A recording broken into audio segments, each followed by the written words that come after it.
আমি যদি মারাও যাই আপনারা পিছপা হবেন না, আপনারা এই আন্দোলনকে সফল করেই ছাড়বেন। আমি আবারও বলতে চাই,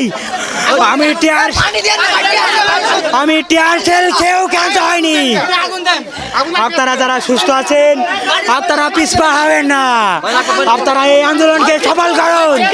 পাশাপাশি আমি সমগ্র বাংলাদেশ সকল আপামার জনতাকে অনুরোধ করব, আপনারা এখনো যারা আপনাদের সন্তানদেরকে ঘরে আটকে রেখেছেন আপনারা দয়া করে তাদেরকে ছেড়ে দিন, এই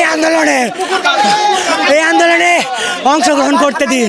মনে রাখবেন, আমরা যদি এই আন্দোলনে ব্যর্থ হই আগামীর বাংলাদেশ ব্যর্থ হবে। আপনারা ভাববেন না আমরা যদি ব্যর্থ হই সব কিছু ঠিকঠাক হয়ে যাবে। আমরা যদি আজ থেমে যাই, এই আন্দোলন যদি থেমে যায়, বাংলাদেশের স্বাধীনতা সার্বভৌমত্ব সব কিছু আমরা হারিয়ে ফেলবো। কাজেই আমাদের এখন আর কোনো দাবি নাই। আমাদের এক দফা এক দাবি নিয়ে সারা বাংলাদেশে যা হচ্ছে আমরাও তাই কর্মসূচি পালন করতেছি। এক দফা এক দাবি, প্রধানমন্ত্রীকে পদত্যাগ করা লাগবে। পদত্যাগ ছাড়া আমরা আর কোনো কিছু চাই না, কারণ আমরা সংলাপের সুযোগ দিছি অনেক আগে। 18 তারিখ থেকে শুরু করে যে পরিমাণ গণহত্যা গুম চলাইছে, এরপরে আর আমাদের কোনো রাস্তা নেই, আমাদের পিঠ দেয়ালে ঠিক গিয়েছে। যখন আমরা সংলাপের সুযোগ দিছি তখন সাধারণ স্টুডেন্টরা ছিল, সবাই সাধারণ স্টুডেন্ট ছাড়া কেউ ছিল না। সেইখানে মার দেওয়া হয়েছে, গুম করা হয়েছে, তাদের বাপ মাকে তুলে নিয়ে যে হয়রানি করা হয়েছে, সব ধরনের প্রস্তুতি তারা নিয়ে করেছে। এখন আর সংলাপ কিসের ভাই? এখন আর কোনো সংলাপ নাই।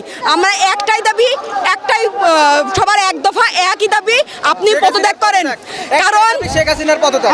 আমাদের পুলিশ আমাদের উপরে সন্ত্রাস বাহিনী আমাদের গ্যাস সরছে, আমাদের চোখে আমরা কোনো বিশৃঙ্খলা সৃষ্টি করে নাই, ওরা নিজেরাই আমাদের উপরে নিক্ষেপ করছে। পুলিশটা হিজলা আরে ছাত্রলীগ,